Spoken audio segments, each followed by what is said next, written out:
try to live in ways that leave as much room as possible for you to grow. Don't foreclose growing. Be ready for there to be more richness and depth to come. And as a corollary to that, always make room for other people to grow also. Before we dive into this episode, I want to invite you to live, learn, love, and age healthier, happier, stronger, and longer, authentically. Why knowledge matters.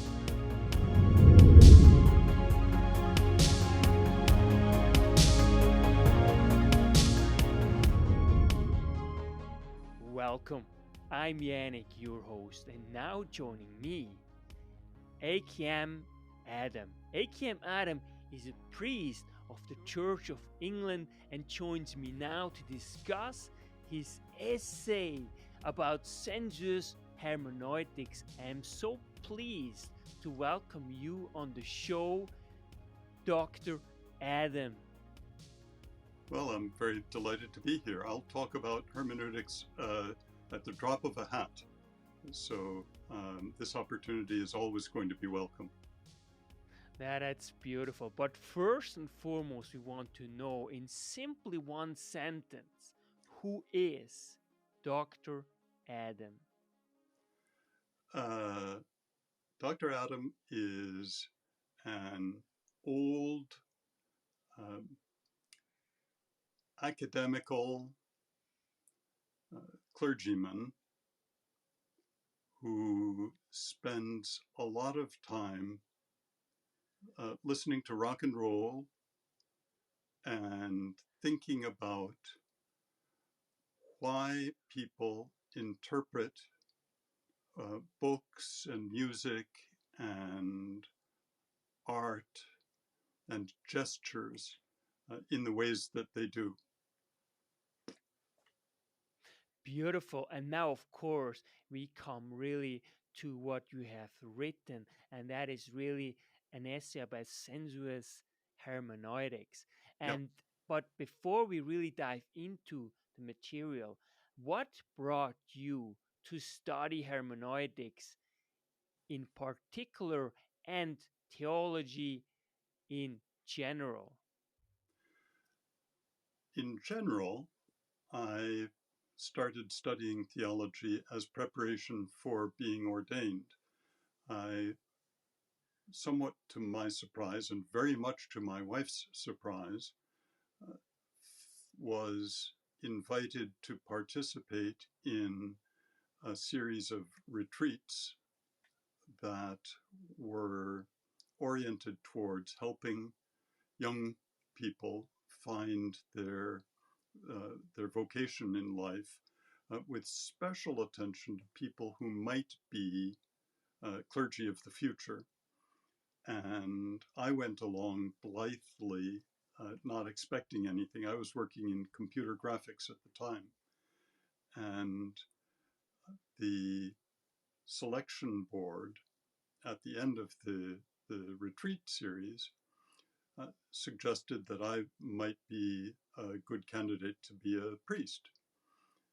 And I thought that sounded wild. I thought that sounded like a very exciting and unanticipated possibility for me.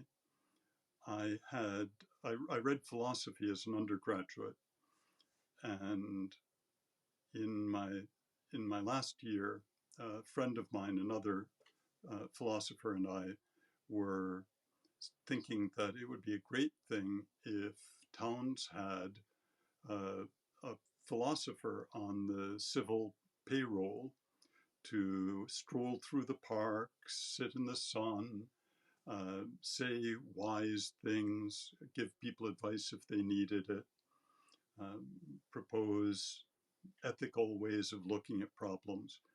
And at one point, I told the retreat leader about this dream we had had, and she said, "Oh, you mean like being a priest?" And honestly, it had never occurred to me till that point that what we'd been thinking about was the same thing, just transposed into another disciplinary key. So when she put it that way, it sounded like just exactly what I'd been preparing for, except that I'd been reading philosophy instead of theology. So I had to do some catching up. And I did that in the context of being trained for ordination to ministry. And when I was training, I found that although I was a somewhat casual student at the undergraduate level, there were times when people applauded me for entering the library. They thought that I might go all the years of my undergraduate degree without ever entering the library. But I found myself, when I was studying for ordination, not just reading everything that was suggested, but following up the footnotes and looking up other things. And well, if that's the way it is, then maybe we should, and so on and so forth. I thrived on that subject matter. And the particular problems that most engaged my attention and excited me were problems relative to how it is that people arrive at different conclusions when they interpret texts, mostly texts at that point, because most people go about with an intuition that texts have meaning as a property. You may remember a few years ago, Jerry Seinfeld had a moment of re-emerging into popular attention doing a bit on one of the late night shows about donut holes. And he said, there's no such thing as a donut hole because by definition, a donut is round and the thing in the middle is nothing. So he would say, words have meaning. You can't call a little orb of dough a hole. Most people operate with that intuition. He wasn't challenging people to think differently about the nature of interpretation. He was relying on people to assent to the idea words have meaning. And if that's true, we have problems when multiple different people, say you and I, look at words and arrive at divergent conclusions. But that's what people have been doing with texts for as long as there have been texts to read and interpret. So most people who study hermeneutics, especially in the biblical fields, try to figure out the right way of arriving at the meaning that subsists in texts on the premise that as Jerry Seinfeld said, words have meaning. I propose that words don't have meaning as a subsistent property, as a feature, an aspect of the nature of wordness. Rather, we use words to convey meaning, but the words we use don't have meaning as their constituent ingredients. So that the divergent conclusions that people arrive at for interpretation arise not because you're understanding the true meaning that is latent in a set of words, and I'm mistakenly substituting some idle fancy of my own, but because we're responding to the same cues differently because we're different people. And we would go a long ways to understand interpretation better and interpretive conflict better if we set aside the idea that words have meaning that we might get right, or contrariwise, that someone else gets wrong. Only rarely does someone writing about the nature of interpretation say, I'm totally wrong about this text. It's hard to think what that would mean. If you're reading it, making some sense of it, then you must think that to some extent you're right about the interpretation you're arriving at. So people seek out the way of arriving at the right interpretation that's a justification of the conclusion they've already reached. I want to set all of that aside and say, I think this is the best interpretation for these reasons. And you might then respond, but for these reasons, this is a better interpretation. And if I am impressed with your reasons, I'll say, whoa, yes. Or if I'm unimpressed with your reasoning, I might politely say, oh, that's very interesting, Mr. Mueller.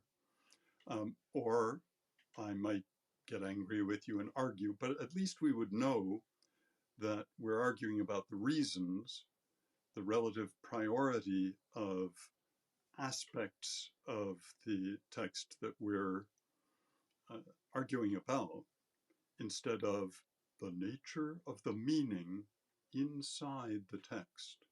Does that make a degree of sense to you? Yeah. Very interesting. Yeah. And of course, it also poses the question then what meaning in and of itself is. When, as you said, that words do not have intrinsic meaning, but it's to some extent what I understand, it's the meaning we give to them. And then through this, we can interpret the text accordingly to our way of looking at the text and the world. Yes. A helpful way of getting at the absence of meaning, and by that I don't mean that nothing means anything or you can make anything mean anything, but that there isn't a regulative function in a word or an utterance, a sentence, that makes one way of construing it the right one. But one way of getting at this is to think, if you were going to print as a publisher a copy of the Bible, would you print it in Comic Sans? Now the answer is no, no one would ever do that, because you wouldn't be able to sell enough copies to make it worthwhile. There's something about the use of one particular typeface that seems discordant, and you sense appropriately that readers would not want to read the Bible in a comical children's handwriting kind of typeface. Now, all the words would be the same, but you wouldn't be able to persuade people to buy it if it were set in Comic Sans.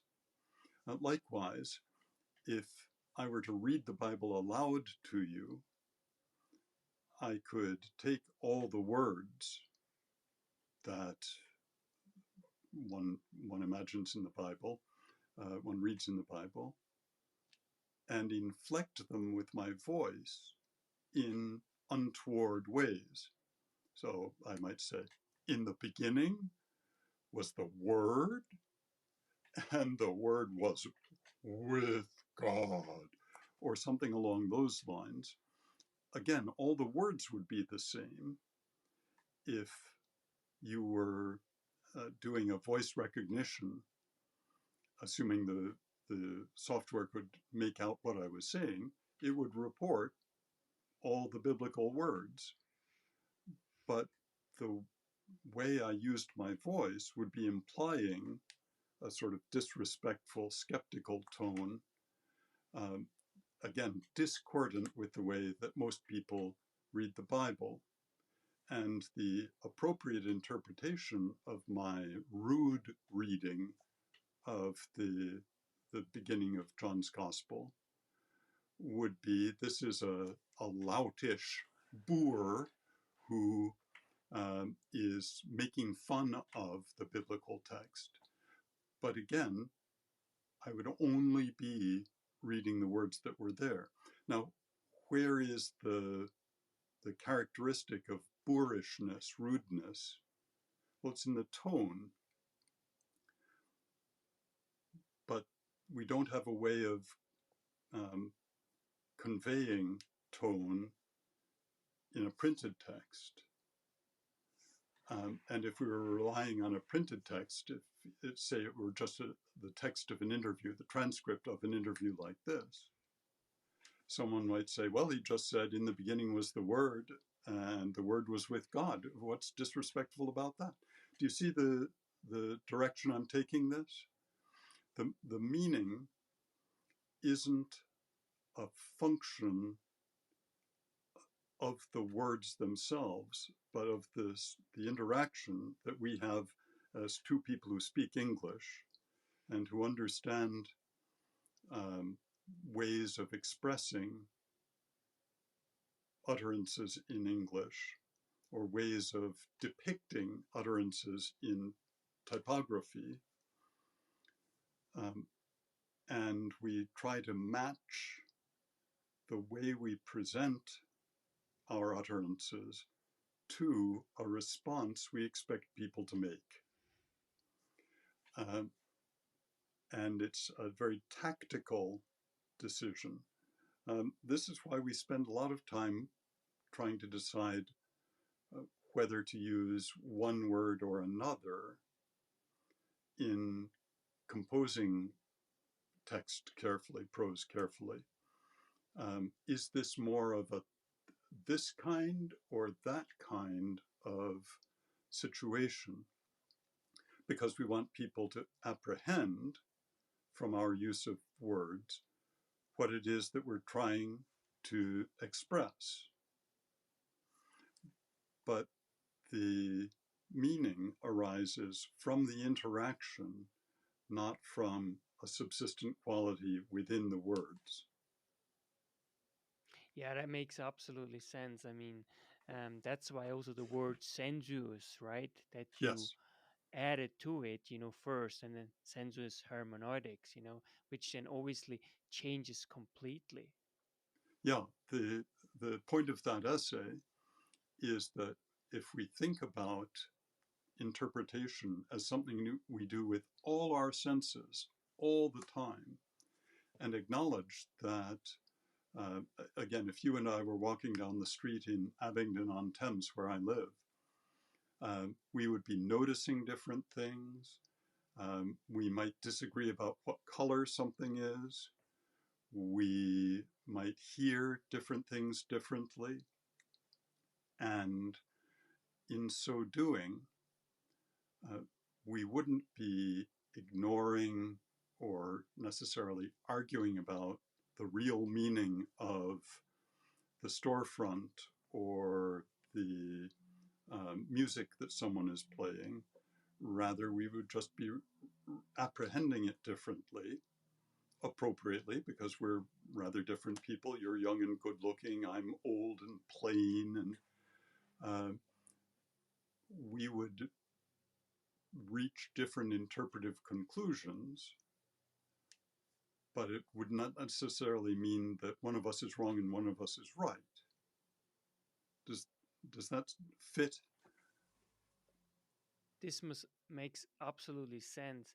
Now, one of the problems in a specific context like you are in, you're an academic who thinks deeply about those kind of things, which really have huge implications for our lives, of course.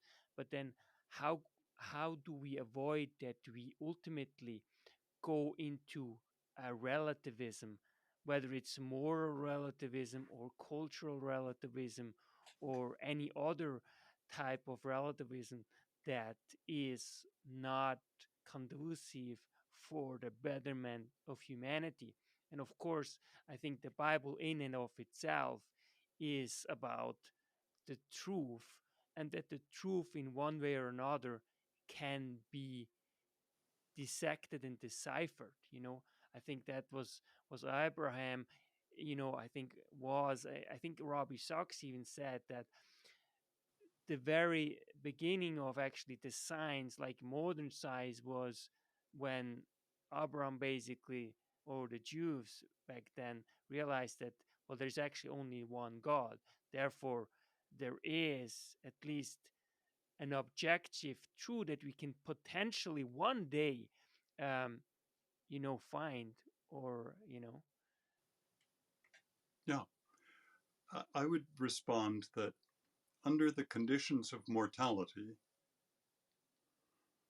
uh, we always only have relative criteria for assessing truth or morality or whatever. But I hasten to add that the criteria in question may be relative to a vast swath of humanity. Um, but for instance, if we were to take cannibalism as a case in point, the number of people who would be troubled by the claim um, cannibalism is intrinsically immoral and nobody should eat human flesh. The number of people who would think, no, that's not right, is vanishingly small. We don't need to worry about, well, we need to worry about them because they're likely to be cannibals, but we don't need to worry about winning an argument with them. We just say, no, you are cannibals, and we are not going to put you in a position where you might kill and eat other human beings because we can't trust you. If you think that's morally good, then we don't want to allow you the latitude to exercise that judgment. But there are no situations that come to mind where you could get everybody on board to say, this is an unequivocally universal human norm for morality. That being the case, we then need to acknowledge that my claims are relative to a Christian tradition of teaching, which says that ultimately these claims are justified by the judgment of God, as all things are brought into alignment with God's governing will, so that we can say, well, you may choose to be a cannibal and we'll confine you, banish you, in some other way seek to prevent you from eating us. and that you will be confronted with the wrongness of your outlook and conduct in the end. But for temporal purposes, we don't have traction on the cannibal's moral judgment that in a way that would oblige them to say, oh, golly, I guess you're right. I've got to give up eating people.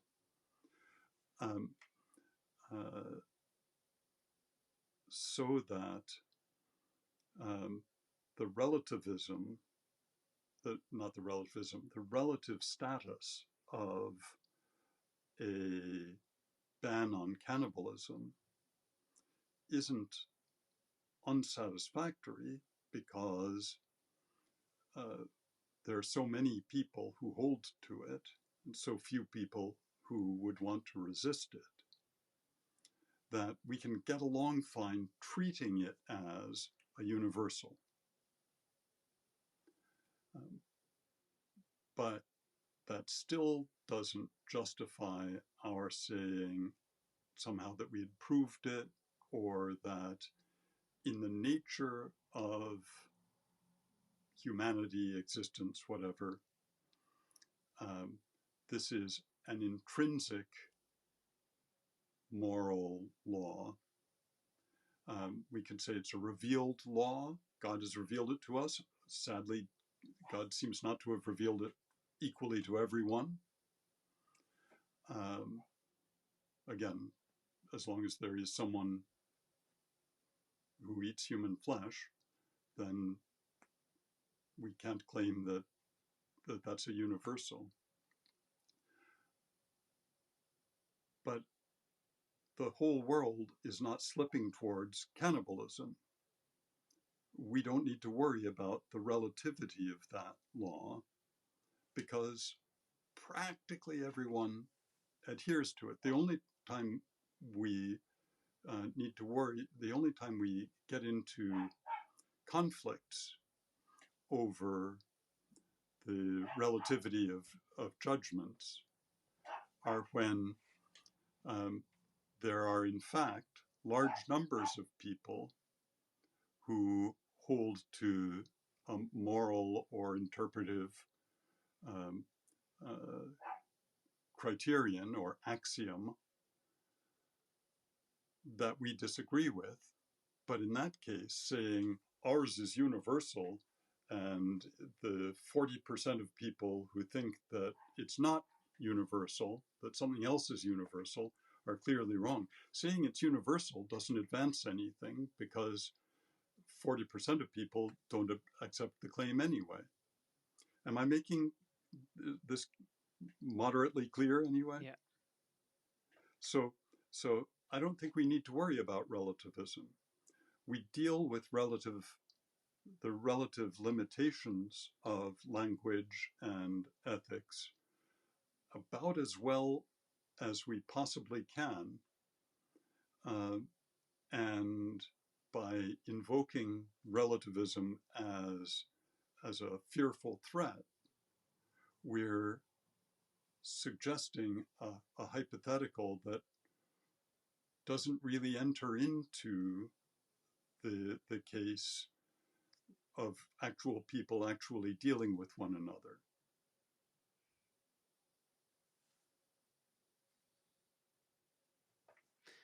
Now, how can sensuous hermeneutics help in bridging the gap between people, for example, who read the same text, the same, let's say, gospel, and then somehow find truly, a bridge in which they can and somehow understand one another?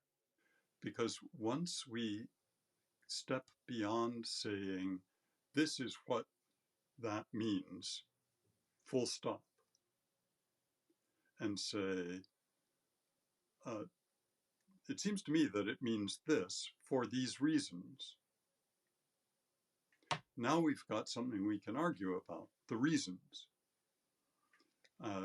The text assuming we're looking at the same translation of the Bible, or we're blessed with the capacity to read in Greek and Hebrew, and we're looking at a good text of the original languages.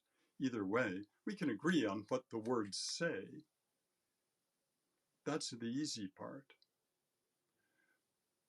But what to make of them is much more complicated. It's not the same as agreeing what the individual words are. And what we need to talk about then is the reasons you interpret Luke's gospel this way, and I interpret Luke's gospel differently.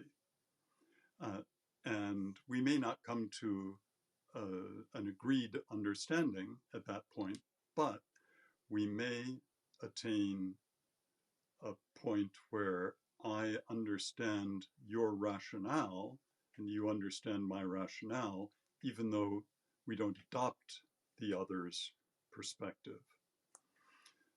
And that's at least a gesture toward patience and mutual respect and endeavoring to attain agreement on things we might agree about. If we're trying to ascertain the right meaning, the right intrinsic meaning of words, and there isn't an intrinsic meaning back there, then we're never going to be able to get the thing we want because it's not there, it's not available to us. But if we say, Mr. Mueller, why do you interpret things that way, this passage that way? You may say, because it comes from a Greek context and other Greek thinkers used these technical terms in these ways, and it's picking up those ways. And now that's great. We can have a lovely conversation about Greek philosophy and the extent to which it permeates New Testament thought and so on indefinitely. And those are the reasons you're arriving at a conclusion that might differ from mine. Let's talk about the reasoning, not about a non-existent, hypothetical, real meaning that's in the text. Does that make sense to you? Yeah, that makes sense. I think that's where we truly start learning from each other and trying to start building a more peaceful and fruitful society. And of course, it starts in the very, academia, right? Where Well, these kind of things. I wouldn't give academia too much credit, but you asked at the outset why sensuous hermeneutics is especially propitious for this, and to answer that specific part of the question, I would say, I would ask you, what is the correct interpretation of, let's say, Gloria, the song popularized by them, led by Van Morrison? Is it the recording that Van Morrison made with them in the 60s, or does Patti Smith correctly apprehend it as a component in her song, Gloria, interspersed with her somewhat anti-theological rhetoric? The question is kind of silly when you put it that way. Van Morrison's version is great. The kids can dance to it. Patti Smith's is fantastic, cutting and gripping in a way that Van Morrison's is more, it's propulsive, but more innocent in a way. But to try to adjudicate which is the right meaning of the song Gloria is a fruitless exercise. Um, there's no more rightness to an interpretation of Gloria than there is to an interpretation of Tom Sawyer. Not today's Tom Sawyer by Rush, but the novel by Mark Twain I was thinking of. Uh, what's the right smell for a freshly baked loaf of bread? What's the right color for a tie?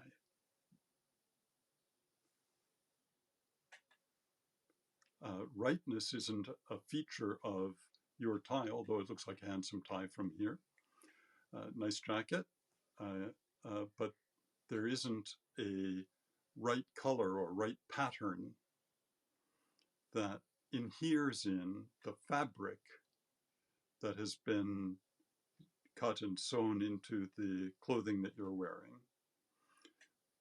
It's what you opted to wear when you got dressed in preparation for the day. What's the right interpretation of greater love hath no man than this, that he lay down his life for his friends? Well, it would depend on what the circumstances are. Right now, none of my friends seems particularly to be in peril. Does that mean I should go running around the streets of Abingdon trying to find an opportunity to be killed that would benefit my friends? I don't think that's catching it. But at the same time, it would seem odd to suggest that the right interpretation of this verse from John's Gospel is, don't worry about it, you've got other things to do. And especially in a world in which people are being massacred at this very moment, it calls into question the complacency with which I sit in a room in Abingdon-on-Thames talking on my computer with an esteemed colleague in Canada, I believe. Mm-hmm. So the right meaning is going to be an effect that arises from expression, from the way things are apprehended, from circumstances, but not from having the right meaning of something that's intrinsic in words, any more than the right smell is intrinsic in a loaf of bread, or the right color is intrinsic in a tie. Trying to think of other senses. Oh, well, I mean, the right way of touching someone is intrinsic in the touch. I might touch two people in the same way, but if one of them's my wife and one of them isn't, the ostensibly same physical contact could be horribly wrong in one case and pleasantly positive in another. So we need to get over the idea that words are a special case that have an interpretive law built into them, and think of them more in terms of sheet music or a way of baking bread or a design for a tie, things along those lines. And that's why I appeal to sensuous hermeneutics, that recognizing that interpretation is something we do with all our senses, so that our textual interpretation should be more like our gustatory interpretation or our audio interpretation, that kind of thing. Yeah, it's really about humility that you really also put forward, between our understanding and the fact that there is no, in this sense, objective truth, because there is always a subjective way through which you look at at the world. But not all subjectivities are the same, is the important part. That if you've got a subjectivity that's shared by 98% of humanity, or even 80% of humanity, that's a pretty good, solid subjectivity there. And although you want to pay attention to the 20% who don't share it, you also don't have to go through life worrying about maybe nothing means anything. Oh no, because that problem doesn't arise except in certain limited circumstances. And you can know roughly what those circumstances are. And if those circumstances arise, you can deal with them. You don't need to say, sorry, I treat every circumstance exactly the same way. And because I'm an 80%er, I'm just going to ignore you, the 20% person, because your opinion doesn't count. Does that help clarify what I'm proposing?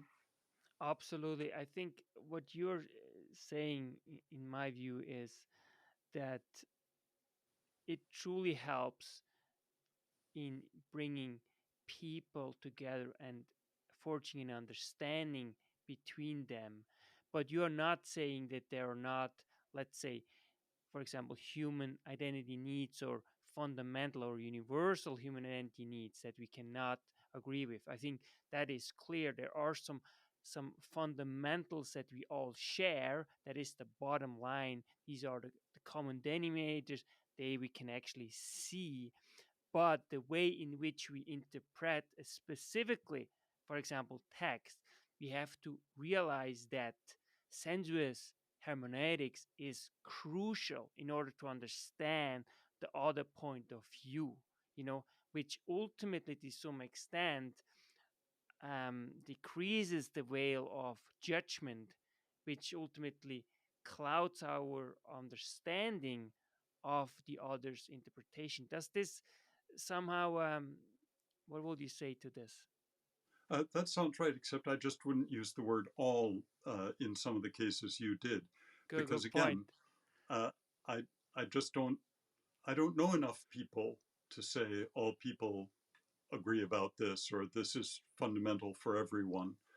Um, it seems likely that it would be, but if someone wants to come along and say, well, it's not fundamental for me, in the first instance, I don't want to argue with that person. And in the second instance, if it's true of everybody else that I know, then although I may think, oh, so it's not fundamental for Mr. Mueller, I'll remember that and I won't get him a birthday present that involves this non fundamental thing that he doesn't agree about. I'll just cope with life on the basis that there is one person for whom it's not fundamental. And that doesn't make me feel bad. I don't feel as though, oh, if I don't compel everyone to be on board with this, that it's not true enough. No, I think lots of things are true that other people don't, but it doesn't cause me to be fretful about that. If we get into an argument about it, fine. We can argue about the reasons I hold something to be true and the reasons they doubt it, um, and see where that leads us. But I don't need everyone always to be on the same page with everyone else. Yeah, I think it's very important, and this is really enlightening because, of course, as you said, there is always a certain percentage that we cannot agree. But on the other hand, then there is always this fear too, and we are simply, our brain is just made first and foremost to make us survive, right? And there's always this fear that overtakes us, right? And then there is this fear that, well, because it's one thing of saying, yes, there are a few people who might think that way, but the majority still isn't this way. But it's another thing then if you are fearful that this small majority wants to ultimately object or force the majority to believe something in one way or another way, right? And this can apply, you know, whether in a biblical context, for example. And I'm wondering, because I'm certainly that you there is a lot of debate within academia, and I think you might have had some backlash in the way in which you see and interpret biblical texts. Oh, sure. Um, uh, and there are many people who want not just to have good reasons for the claims they make, but they want to be able to grab you by the lapels and say, but I'm right. I'm right about this. But that's not a question about the text. That's a question about power, about who can make other people behave in certain ways. And to be candid, there are some people, maybe a lot of people, but I wouldn't go there. There are some people who get into the professional field of biblical interpretation specifically because they want to be able to arrive at right answers that they can make you live with. But I don't want to force other people to adopt things just because I said so. That would be a very, very peculiar world, Mr. Mueller. I think that nobody wants to live in a world where I set the terms. But I'm very happy to live in a world where people consider things I say, the way I say it, and my offer of a different way of looking at possibilities, and decide whether that in fact makes better sense of their lives than the basis that they've been going forward on. And a lot of people in biblical studies want to hold on to that I can be right in a regulative way impulse. I just don't think it's necessary. I don't go around trying to prove the the functioning of gravity all the time. I walk on the pavement. I do not walk off the edge of a tall building because I'm pretty confident that gravity would have deleterious effects on my health when I reach the bottom. But if someone wanted to argue that they didn't accept the principle of gravity, I wouldn't put a lot of energy into persuading them they were wrong. I would say, curious that you seem to stay on the ground a lot, but if you want to devise some other explanation for it, maybe you've got Velcro on your shoes or glue, or in comics, frequently people will attach plungers, vacuum plungers to their shoes so that they can ostensibly walk on ceilings. And whatever explanation you may have, it doesn't worry me. So I believe I'm right about lots of things, and other people can say, no, no, no. All right, doesn't worry me. I will speak up for what I take to be what we might say politically right in human life together. I will speak up for what I take to be theologically right in church life, but I will do so not in the name of you have to believe this, or you have to accept this, or come to terms with it because I have police authority or something along those lines. I would say, listen, me and 80% of my friends really think that we'd just as soon live in a world where all races have equal opportunities and we recognize that that hasn't always been the case. So in order to make it functional now, we need to do extra work to remedy the harms done that inhibit this equality of possibility. Now other people will say, no, every individual on their own, no reparations, no remediation. Now we can talk about why. I think that person is very wrong, but we can talk about reasons. But I won't hesitate to say, you're wrong about that. I'll just say, and this is why. Do you see that as in some way consistent with the approach that I've been discussing? Yeah, absolutely. Yeah. And of course, it's also to some extent a nuanced approach. But of course, but it's also very important um, in a scholarly context. Let's say in interpreting the let's say the Bible and the words is obviously is a different dimension than in a more social political context, right? But still, the principle that you laid forward with um, sensuous hermeneutics still apply. And Yeah. so my yeah, and No, so go my ahead. yeah, I so was just my agreeing with you. You're a very okay, insightful man. okay.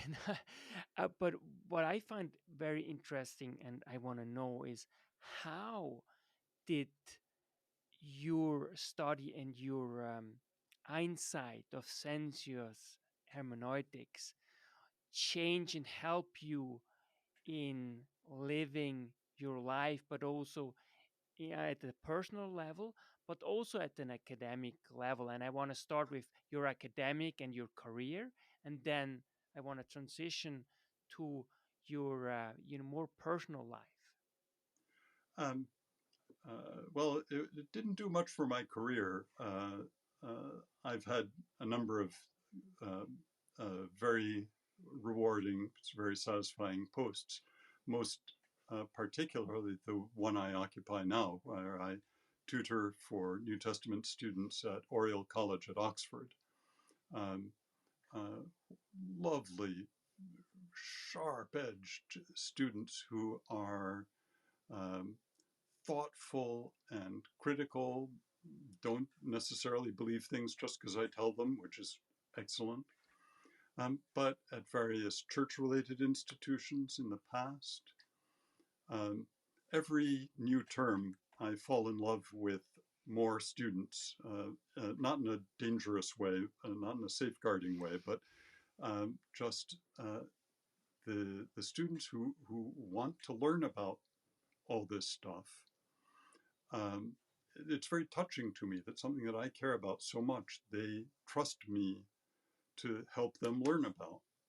So that's been tremendous. Now, as I say, I haven't been vaulted to the highest reaches of academic prominence by this. Um, One of the difficulties with this approach, um, when I'm not talking specifically about the essay that you are discussing, I refer to it more as differential hermeneutics, hermeneutics that accepts and works with difference. Um, one of the consequences of adhering to a differential hermeneutic is that um, nobody gets to claim you as the person who justifies their particular position. So I'm not useful to other people in the same way as if I said, well, this has been proved conclusively that the author of John's Gospel was a Greek who didn't know much about Judaism and was full of Stoic epistemology or something along those lines. And then the next person can say, as Adam has demonstrated, and so on and so forth. That kind of move renders you more useful in the academic give and take in your field. But saying, well, Adam explains why we disagree about this stuff, but I'm right anyway, or something along those lines, it doesn't really do much. So it doesn't build alliances. It doesn't impress people as the foundation that they can build their academic empire on, or something along those lines. So although I'm pretty good at the teaching part of things, I think, my career as a research scholar has been, well, the streets. Do you remember original pirate material from, oh golly, it will have been about 20 years ago now, UK garage music? Is this ringing a bell? Or do you have No, more not really. elevated tastes? No, no, no, no, no. Mike Skinner from the Streets at one point in the track "Let's Push Things Forward" refers to himself as cult classic, not bestseller, and that's I'm more of a cult classic than the Hollywood big stars in biblical studies. If you've come across my work, then you might think, oh yeah, that guy's really kind of cool. But you wouldn't think, oh my God, I got to meet A.K.M or something along those lines. So as far as academic careers go, I've had a lovely academic career, but modest. And that's probably just as well, I suppose. As far as church career, well, the church runs hot and cold on academics. So some people are excited about me and the theological implications of what I teach. And other people are not so sure. Again, there are a lot of people in the church who want to be able to say, the Bible says this, so you have to do it. Rather than, well, I see these words in the Bible, and it makes most sense to me to live my life this way in accordance with them, but allow for the possibility that someone else might see it differently. Personally, it's tricky. I've never tried to live by someone else's theology or philosophy. My understanding of my sort of moral intuitions and theological intuitions and philosophical intuitions has gotten sharper as I've read more and more, as I've tried out ideas and found one or another to be a blind alley, reel it back, start again, try a different way of thinking about it. But my way of life, at least since early adulthood, has been oriented towards patience. Not everything happens all at once. Not everything is available all at once. Not everything is coming to me anyway. So just be patient. In Glasgow, my friends would say, if it's for you, it'll no go by you. That's fine with me. And humility, and now this may be because I'm a mediocre scholar, and I'm just being humble because, as a matter of fact, I can't afford to be vain.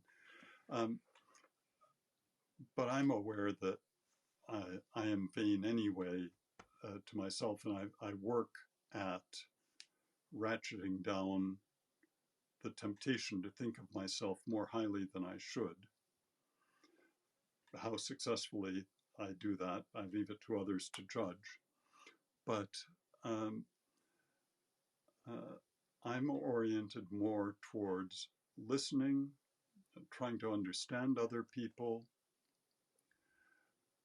trying to tease out the implications of things we can agree on, um, things that are not in conflict, than trying to use force to resolve a conflict um, that, that might not be worth the effort or the cost in terms of force. Sometimes getting things your way is more harmful to all concerned, including yourself. Um, and so I'd rather not. I'd rather uh, sit tight, wait, make my case. I'm not going to stop exhorting and proposing and reasoning, but I'm also not going to twist any arms if I can avoid it. Um, uh, and that's a way of life that I think suits me. I recommend it. I think that we see in the world too many people who are too ready to use too much force to compel other people to do their will. And I have no interest in that. I would like to persuade people to do things that I think are in our mutual interest, but I don't want to use force. Uh, I'm not. I'm not that important. Well, it's beautiful because what you are just showing me is truly a man, obviously, of wisdom, which is so necessary in this world. And I think wisdom comes only, by and large, through experience. And I can truly Well, tell I've that got a lot of that. uh, exactly. uh, 60 plus years of experience embedded there, and um, looking forward to a few more. Well, hopefully, of course, for the world too. And what I can really also hear too is you're truly a man of service in a genuine sense. You know. Well, um, I part of one of the consequences of the things I've been saying is that I want to put the things I'm good at the disposal of people for whom the, that those gifts would be useful. And again, not to force other people to say they have to accept me or make use of me or anything like that, nor to say the things I think or the things I think I'm good at are binding and obligatory. But if I can be useful, if people do learn their Greek or learn about ways of reading the New Testament more richly and more deeply, more different dimensions to their understanding, then I'm happy to help that's very rewarding. Yeah, that's beautiful, and you truly show me that it's really a journey, and there is also a reconciliation, of course, that anyone has to do with him or herself. If from unconscious to a conscious, and bring this together and become more holy in this sense. And I think it's beautiful that you illustrate this in the way in which you talk, but also in my feeling that you also truly live that, right? That you contribute truly to this. Well, I hope you're right. It would be very gratifying for that to be true. I don't take it for granted, and sometimes I'm short-tempered. Sometimes, um, sometimes there are things that I really want the church to do or other people to do, and I may push too hard. But I try to um, live in a way um, that involves building on consent and assent and mutuality. Um, that, it seems to me, is more likely to last more, to do more good for more people.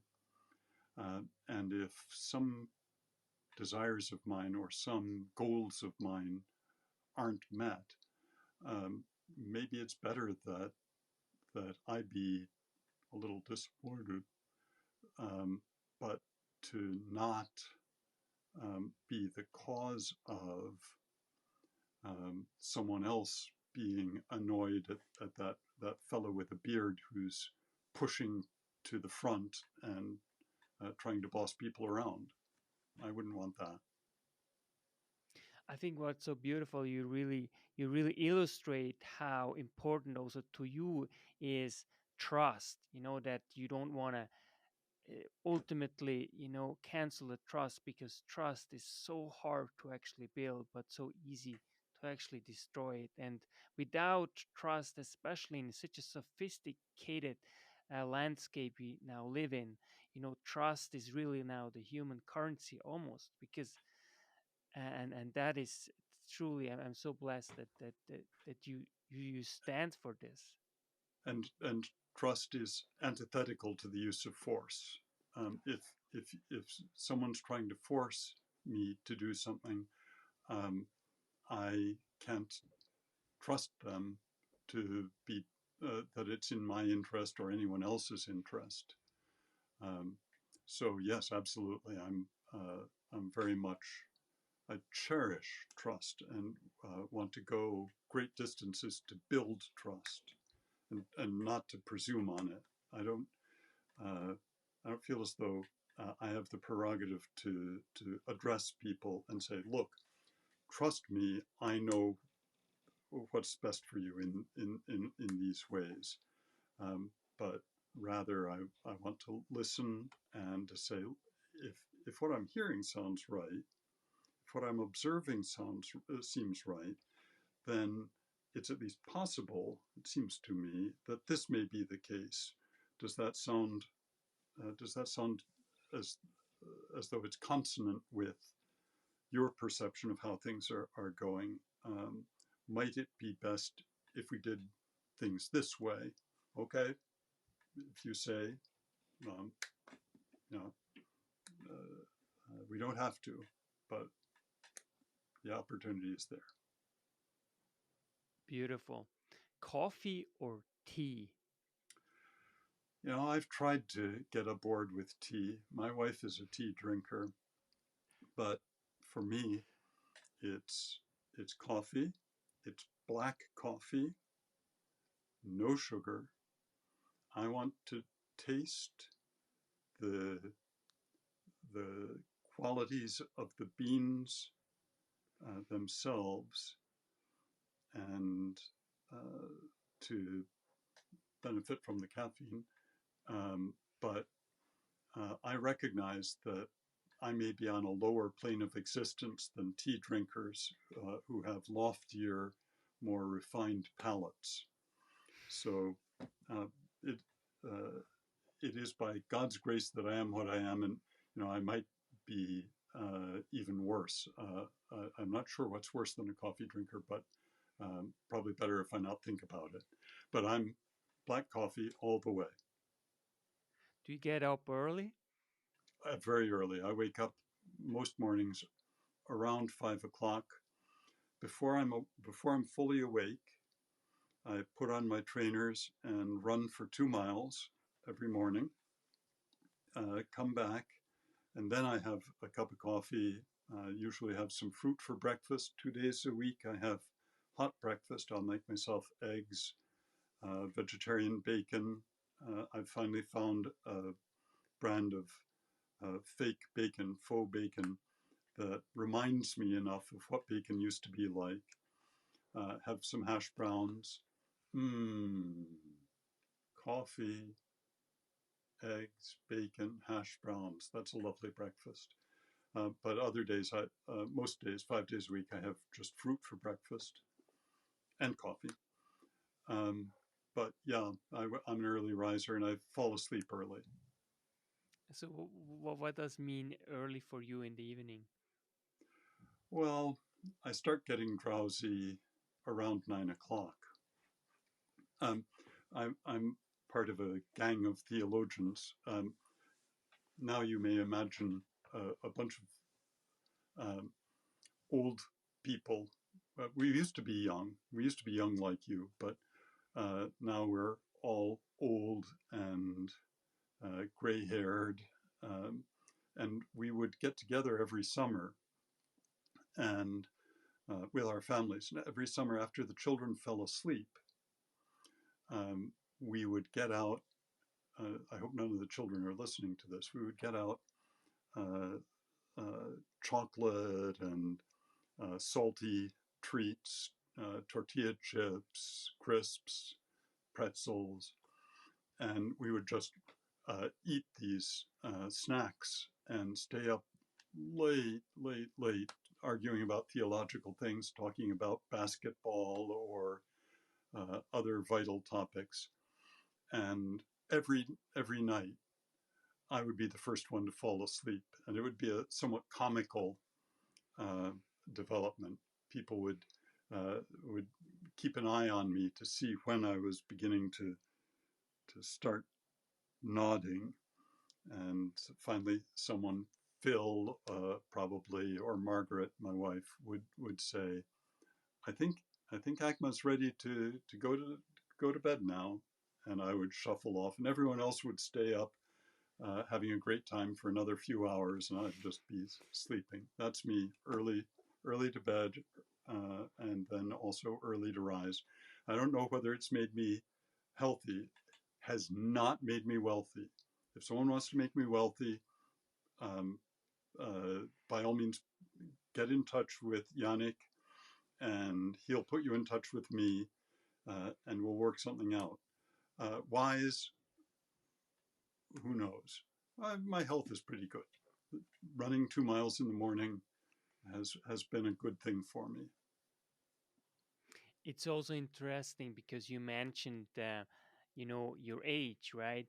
But how do you feel about now? I think there is always also like there is the physical decline, obviously, which starts with 21. In fact, the very beginning when when the mother gives birth is basically closer to our death. But I think one thing I find also interesting isn't that there is something much more beautiful that is ultimately emerges while you going through life, and especially getting older, in the sense of having, maybe the spiritual growth that you experienced that you haven't when you were, in your 20s, for example. Um, I have long thought about death as part of life, as it were. But when I get closer, I find that um, what I am thinking about death gets clearer. Um, and although I'm not rushing toward it, I think I'm gradually better prepared for it. There's some stuff I want to get done. There's a book I want to finish writing about differential hermeneutics. Um, uh, I don't want to leave my wife bereft. I'm more confident in my capacity to get along without her by my side than her with mine. Now, that's partly a personality thing, but part of the reason that I exercise is to do the most I can to make sure that I'll be there for her uh, as long as she's alive. I'd be excited to see my grandchildren grow up, but does the world really need a lot more of ACMA's time? Probably not. I've had my innings, you know. Um, there are exciting new things for other biblical scholars to do, to forget that I was ever around, and the world will not be a significantly worse place. So I'm braced for that, but not in a rush. Very good. I think you're just way too humble, but that's always, that comes with especially wisdom. That's what always the brightest always tell about themselves, right? And that is, to me, always the testimony that actually they are truly like the wisest and brightest. So yeah, so that's, we leave it there. Okay. So, meaningful life, what is your number one advice to live a meaningful and a fulfilled life? You said you were going to ask me, and I've tried to think about it, and that's an extraordinarily difficult thing to comment on succinctly. And you've already recognized that I can go on at length, even on easy topics, much less on complicated ones. So I tried to narrow down my response, and what I came up with, I'm not sure I want to stick with this, but it's what I came up with in answer to you today, was to try to live in ways that leave as much room as possible for you to grow. Don't foreclose growing. Be ready for there to be more richness and depth to come. And as a corollary to that, always make room for other people to grow also. Don't foreclose other people's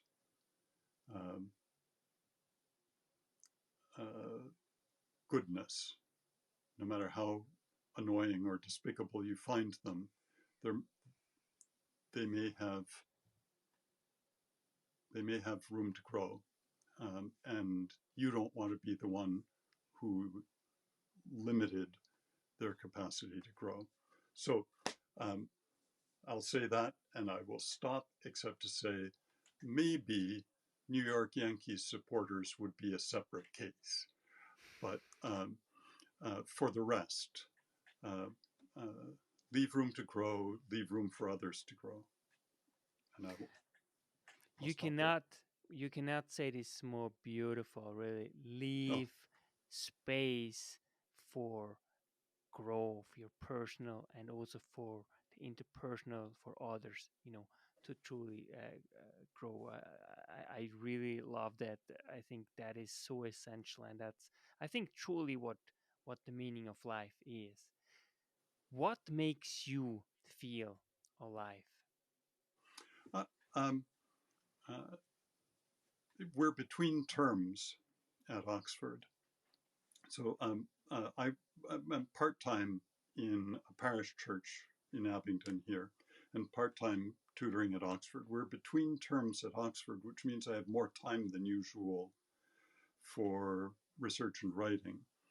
And I spent a fair amount of time in the last couple of days working on an essay that I'm writing. I'm not going to say what the subject is in case the editor is listening, or another editor is listening and saying, why isn't he working on the one he owes me? But reading sharp ideas, picking them up and letting them work on me, and then putting them to work towards the ideas that I want to express. That's fantastic. I love that. Margaret and I, my wife and I, have a way of talking about very clever, insightful people, and we say, the air crackles around her when she walks, because the intensity of her thinking is so electrifying. But catching a little bit of that in my own research and writing, that's great. And I would be remiss if I didn't also say, leading worship. I am, at the end of the day, a priest. And joining with the people of God in praise of God, leading our sacramental worship. I don't know if I would say it makes me feel alive, but it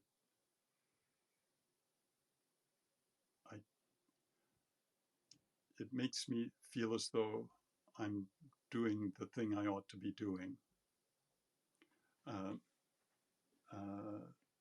Indeed, it makes me forget that I'm doing something at all,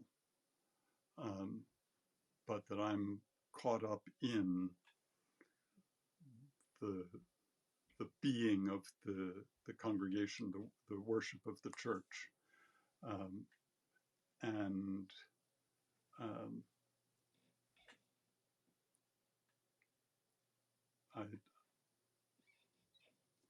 I don't have good words for that, but Beautiful.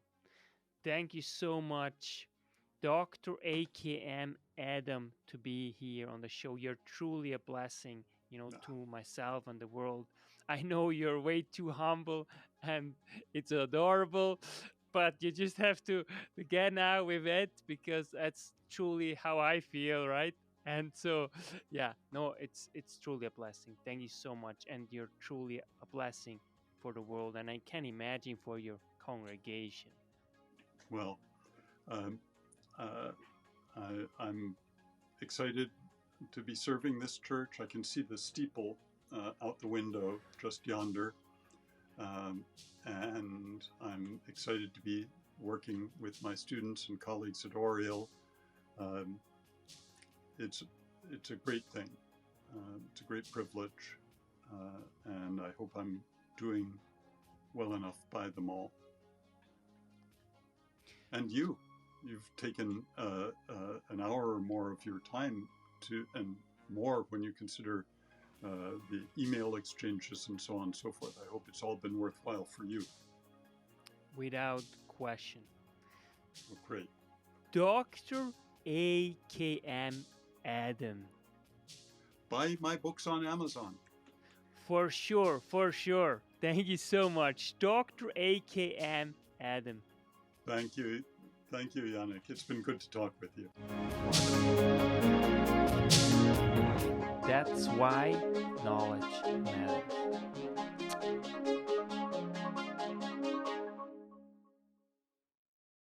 Make your life a masterpiece.